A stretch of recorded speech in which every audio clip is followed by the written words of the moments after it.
My sister mocked my infertility, until I gave her the surprise of a lifetime. I was halfway down the hall balancing a tray of desserts when I heard my name, and my pain, being ripped apart in the next room. "Claire? Oh, please," my sister Tessa snorted, loud enough for half the family to hear. "She's been trying for years. Face it, some women just aren't meant to be mothers." Laughter. Ugly, sharp, mean-spirited laughter. I froze, the tray trembling in my hands. They didn't know I was standing there. They didn't know I could hear every word. And suddenly, the carefully stitched seams of my heart, seams I'd spent years sewing together, ripped open all over again. My name is Claire Bennett. I'm 34 years old. And according to my sister, I'm a joke. It wasn't just the infertility. It was the way she said it. The glee. The cruelty. Like my pain made her feel better about herself. I backed away before they could see me, before they could plaster on their fake smiles and pretend nothing had happened. My hands were shaking so badly, I had to set the tray down on the kitchen counter. "Breathe, Claire. Just breathe." I stared at the marble countertop, the expensive desserts I had spent hours preparing, the decorations I had carefully planned for Dad's birthday dinner. None of it mattered anymore. Not if this was how they really saw me. And in that moment, standing there alone, humiliated, furious, I made a decision. I wasn't going to cry. I wasn't going to fight. I was going to win. But not today. Not like this. No, I would make sure Tessa never forgot the day she underestimated me. I wasn't always the infertile sister. Once upon a time, Tessa and I were just two girls running barefoot through the backyard, dreaming up futures bigger than the sky. We both imagined husbands. We both imagined babies. We both imagined happiness. But life had other plans for me. I married Sam at 28, full of hope and love. We talked about children before we even finished unpacking the moving boxes. We wanted them. We planned for them. The first miscarriage came just after our first anniversary. 7 weeks in. Long enough for us to whisper names in the dark. The second came a year later. 10 weeks. We had already bought a crib. After that, the doctors grew quiet when they looked at my charts. Tests. Treatments. More tests. More treatments. My body became a battleground, and hope became something I rationed carefully like medicine. Every month was a new cycle of cautious excitement, rising terror, and shattering disappointment. Meanwhile, Tessa's life unfolded like a glossy magazine spread. She married young, had 3 children in rapid succession, each pregnancy announced with grand gestures and baby shower invitations that I showed up to, smiling through gritted teeth. At first, she was gentle. At first, she would hug me a little longer, her eyes soft with sympathy. But over time, something shifted. Maybe it was resentment. Maybe it was superiority. Or maybe Tessa just liked having a way to feel bigger better. And every passive-aggressive comment, every pitying glance, every, "I'm just being honest," jab was a needle that sunk a little deeper under my skin. I forgave her, over and over. Because that's what you do for family, right? Until one day you realize some wounds don't heal with forgiveness. Some wounds demand justice. And standing there in that kitchen, with the sound of her laughter still ringing in my ears, I finally understood. I had been fighting for a relationship that Tessa never valued. And that meant it was time for me to stop fighting. And start planning. It didn't happen all at once. Tessa's cruelty was a slow drip, a steady leak of poison that most people never noticed. She had a talent for masking insults as jokes, for hiding her claws behind a glittering smile. Like the time she gifted me a world's best dog mom mug at a family Christmas party, winking dramatically as she handed it over. Everyone laughed. I laughed, too. What else was I supposed to do? Or the baby shower she threw for her friend. The one where she seated me at a table labeled, "Maybe someday," in glittery cursive letters. "Oh, relax," she said when she saw my face, tossing her blonde hair over her shoulder. "You know I'm just teasing." And who could forget Thanksgiving 2 years ago when she clinked her glass and toasted, "To fertility, may it favor the deserving." That one still burned in my chest. Even when she wasn't directly targeting me, Tessa made sure I always felt other. The family photos where she squeezed her kids tight and left an empty spot beside me. The conversations about real women and real families where my silence hung heavy in the air. The smug, sympathetic glances exchanged when I politely declined another slice of baby shower cake. Sam noticed. God, he noticed. There were nights when he would find me crying in the shower, trying to wash away the shame. There were mornings when he would pull me close and whisper, "You don't owe anyone an explanation, Claire. You're enough. You always have been." But it's hard to believe you're enough when someone you once trusted keeps holding a mirror to your deepest fears. It's even harder when the rest of the family, polite, conflict-averse, uncomfortable, pretended not to hear, not to see. By the time Dad's birthday dinner rolled around, Tessa had already conditioned everyone to accept her digs as normal. Normal. Acceptable. Not anymore. This time, I wasn't going to swallow my pride and smile through the humiliation. This time, Tessa was going to choke on her own words. It happened just after dessert. The family was still crowded around the dining table, bloated from Dad's favorite German chocolate cake, when Tessa decided the evening needed a little more entertainment. "You know," she said, tapping her wine glass with a butter knife to get everyone's attention, "we should give Claire a round of applause." I stiffened, dreading what was coming. "For what?" Uncle Jim chuckled. "For trying so hard," Tessa purred, grinning. "For being the most determined auntie to be. Someday.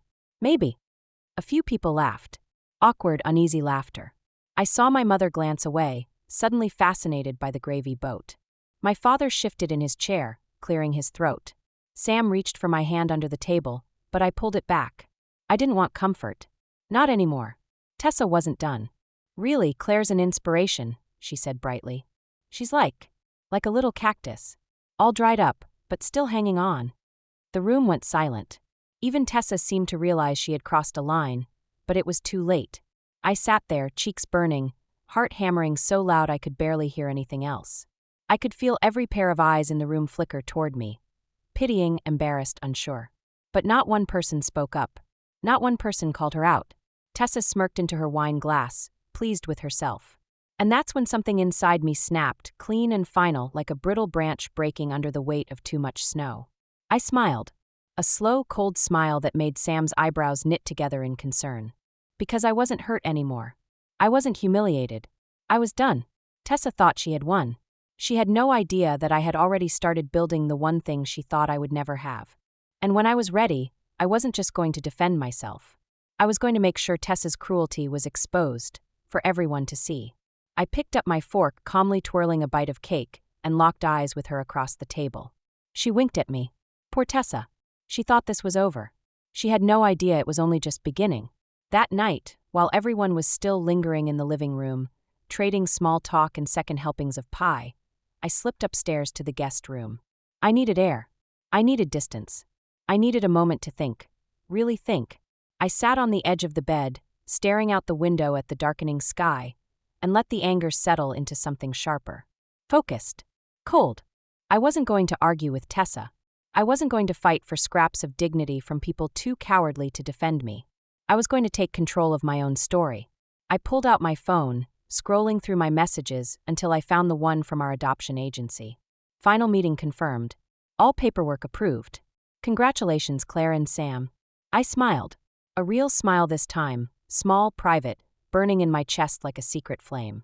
Sam and I hadn't told anyone yet. Not even our parents. After everything we'd been through, the years of grief, the endless false starts, we had decided to keep this part of our journey close to the vest. Sacred. Safe. We had been matched with a birth mother 3 months ago. A young woman named Brielle, who had made the hardest, bravest choice of her life. And in just a few more weeks, if everything continued to go smoothly, we would bring home our daughter. Our daughter. The word tasted sweet, like honey on my tongue. I locked my phone and tucked it away, the enormity of it all pressing against my ribs, making it hard to breathe, in the best possible way. Tessa thought she had defined me by what I lacked. But she didn't know. She didn't know that love had already found me. That family was already on its way. That the life she said I could never have was already unfolding, beautiful and unstoppable, just beyond her line of sight. And when the time was right, when the papers were signed and the ink was dry, I was going to show her. I was going to show them all. But for now, I smiled into the dark and whispered a promise to the tiny heartbeat growing in someone else's belly. Hold on, baby. Mommy's coming. 2 weeks later, I stood in the kitchen, staring down at a tiny white stick on the counter. Positive. Pregnant. My knees buckled, and I gripped the edge of the sink, heart slamming against my ribs. It wasn't possible. It shouldn't have been possible. We had stopped trying years ago, after the last miscarriage shredded what little hope we had left. Our entire focus had shifted to adoption.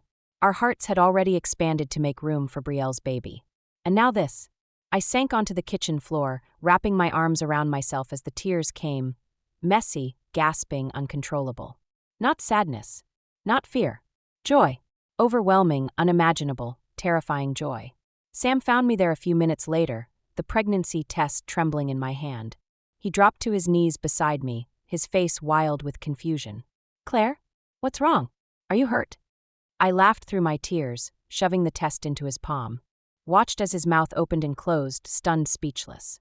You're pregnant?" he finally whispered, his voice cracking. I nodded. He pulled me into his arms, rocking us both back and forth on the cold tile floor, laughing and crying all at once.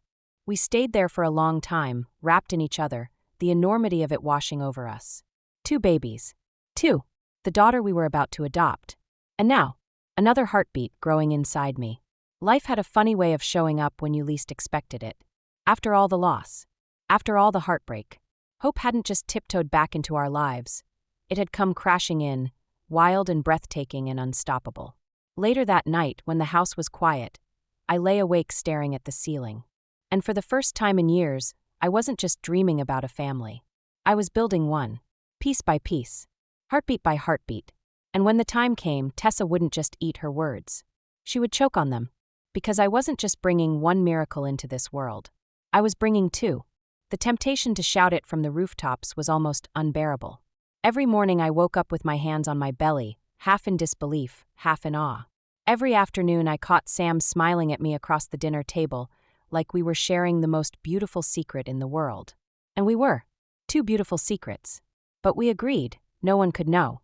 Not yet. It wasn't about superstition. It wasn't about fear. It was about protection. After everything we'd been through, this fragile, blooming happiness felt too sacred to expose to anyone else's opinions, especially Tessa's. So we waited. We went to adoption meetings, finalized paperwork, decorated a nursery. We went to doctor appointments, listened to tiny heartbeats galloping through monitors, held hands until our fingers ached. Every day, the dreams grew louder. Every day, the love grew bigger.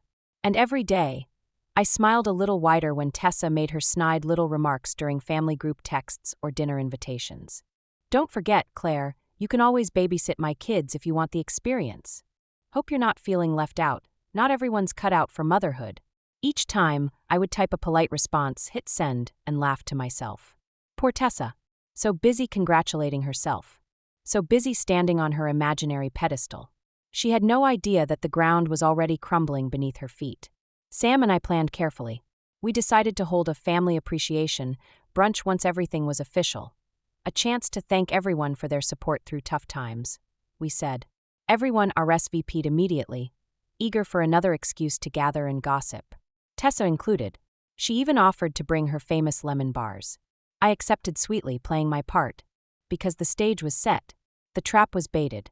And soon, very soon, the woman who had laughed at my grief was going to sit in a room surrounded by undeniable proof that I was everything she said I could never be. A mother. Twice over. And the best part? She wouldn't see it coming. Not until it was too late. The brunch was everything Tessa loved. Charming, polished, Instagram-worthy. Fresh flowers adorned every table. Mimosas flowed freely. The smell of cinnamon rolls and bacon curled through the air, wrapping around the house like a warm hug. Guests buzzed around the living room and kitchen, laughing and chatting, dressed in their weekend best. Tessa arrived 15 minutes late, of course, with a tray of lemon bars and an attitude. "Sorry, traffic," she chirped, breezing through the front door like royalty. "But don't worry, I'm here now." She kissed Dad on the cheek, barely nodded at Sam, and swept me into a hug that smelled suspiciously of too much perfume. "You really pulled it together, Claire," she said brightly, loud enough for everyone nearby to hear. "I mean, who knew?" I smiled sweetly, feeling Sam's reassuring hand settle lightly at the small of my back. "Thanks, Tess," I said. "We've been working on something really special." "Oh, I'm sure," she said, her voice dripping with patronizing warmth. "You always do your best." If she noticed the knowing glances exchanged around the room, she didn't show it. She was too busy basking in the glow of her own importance. Perfect. When everyone had their plates piled high and their glasses refilled, Sam clinked his glass gently. "If we could all just gather around for a minute," he said. "Claire and I have a little announcement." Tessa perked up immediately, eyes glittering. An engagement? A vacation? A new pet? Whatever it was, She was ready to insert herself into the center of it. I cleared my throat, heart hammering with excitement. "I just want to say thank you," I began, my voice steady. "To all of you. These past few years have been hard, but they've also been filled with love and support from people who matter most." A few people nodded, shifting uncomfortably, maybe remembering how often that support had been silent. "And now," I continued, reaching for Sam's hand, "we're so excited to share that our family is growing." A gasp rippled through the crowd. Tessa froze, her lemon bar halfway to her mouth. "We're adopting a beautiful baby girl," Sam said, his voice thick with emotion. "And," I added, placing a protective hand on my belly, "we're expecting." Dead silence. Then, chaos. Tessa blinked once. Twice. The lemon bar slipped from her fingers, hitting her plate with a soft thud. "You're adopting?" she said, her voice brittle, too loud in the stunned silence. "And expecting," I repeated, letting the words hang in the air. A ripple of murmured congratulations started among the family. Cautious at first, then gaining momentum. Mom burst into tears, rushing forward to wrap me in a tight hug. Dad clapped Sam on the back, his eyes suspiciously glassy. Even Uncle Jim and Aunt May, hardly the emotional types, were grinning and nodding like bobbleheads. Everyone was moving toward us. Everyone except Tessa.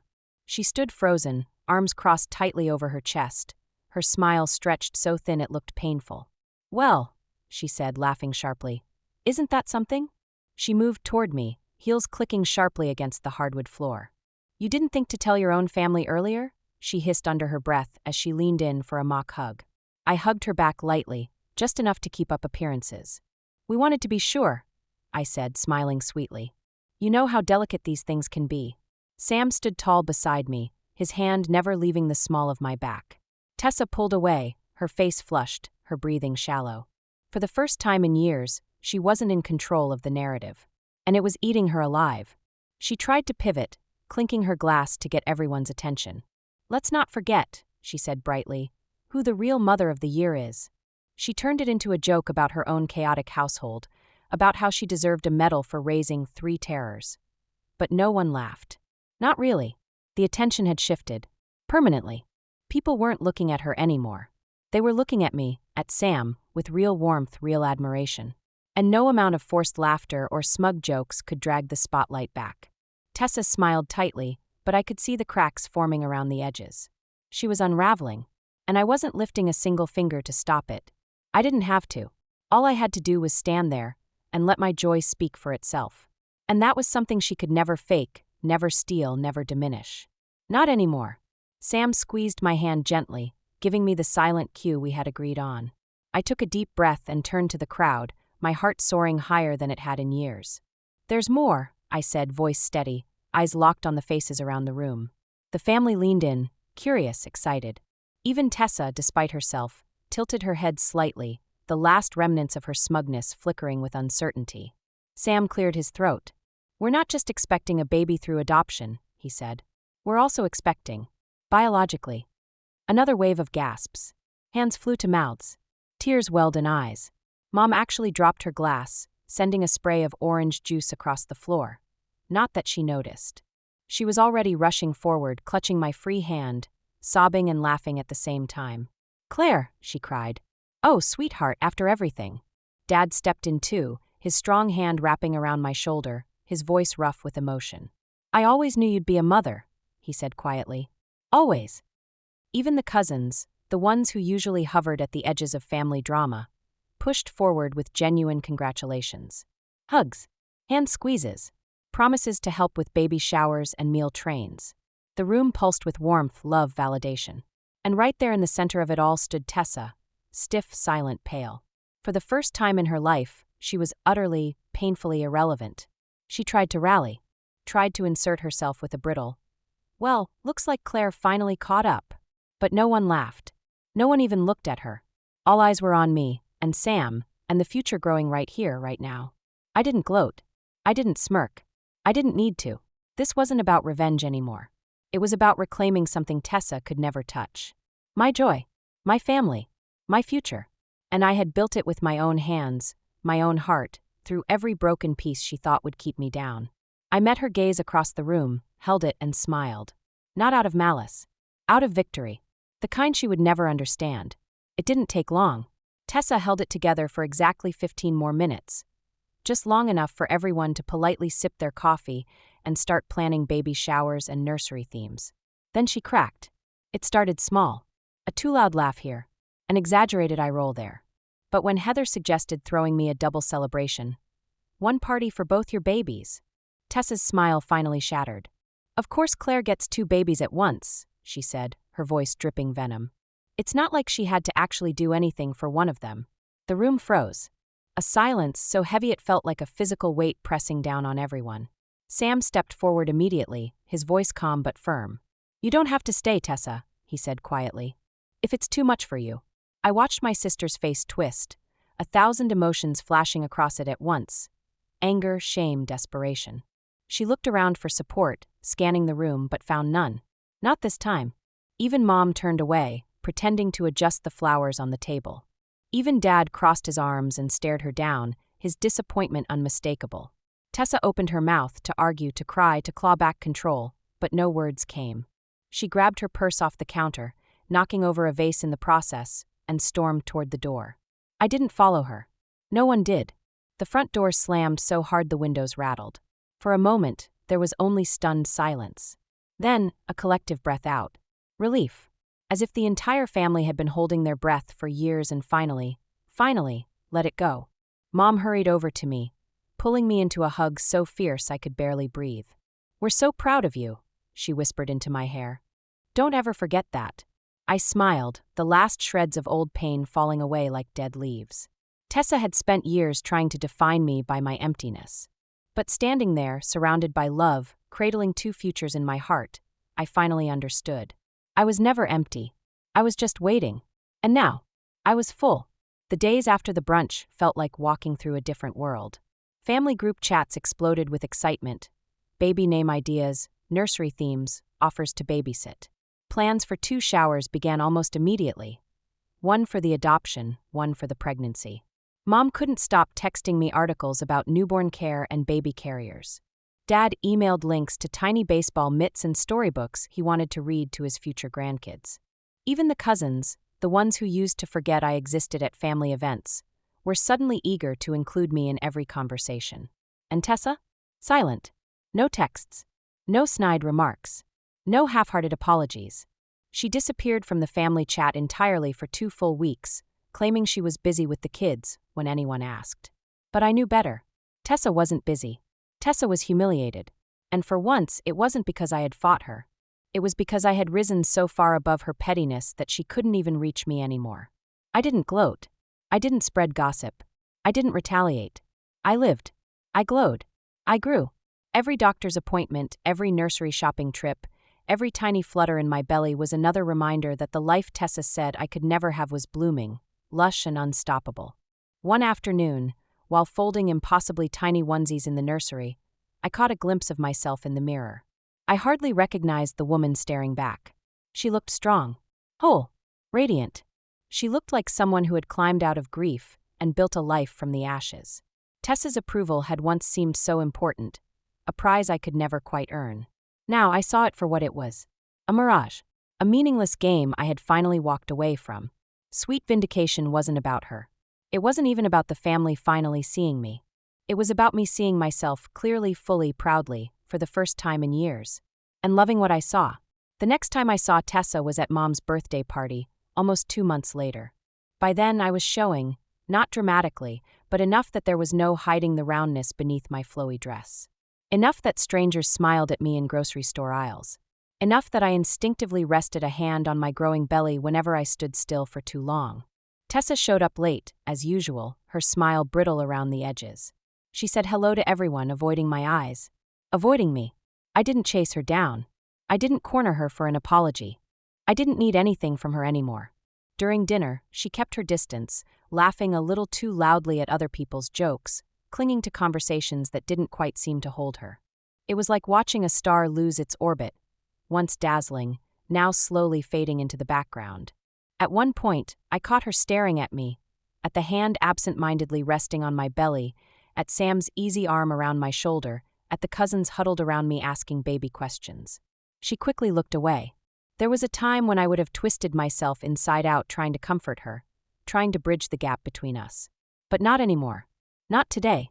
Today, I simply smiled and turned back to the people who showed up with love in their hearts. The people who had always mattered more than I realized. Forgiveness didn't mean inviting Tessa back into the places she had abused.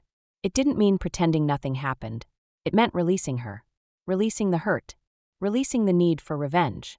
Releasing the hope that she would ever be the sister I once wished for. By the end of the night, as we gathered around the cake and sang to Mom, I felt lighter than I had in years. Whole. Strong. Unburdened. Tessa would always be part of my story, but she would never again be the author. That role belonged to me, and the beautiful, messy, miraculous life growing inside and around me. A life no one could steal. A life I had built against all odds. And as I blew out the candles beside my family, I made a silent wish, one I knew was already coming true. Love wins. Always. Thanks so much for watching. If you love a good revenge story, or if you've ever dreamed of getting the last word without saying much at all, you're in the right place. Be sure to like this video, subscribe to the channel, and turn on notifications so you never miss a new savage ending. Because around here, karma always hits different.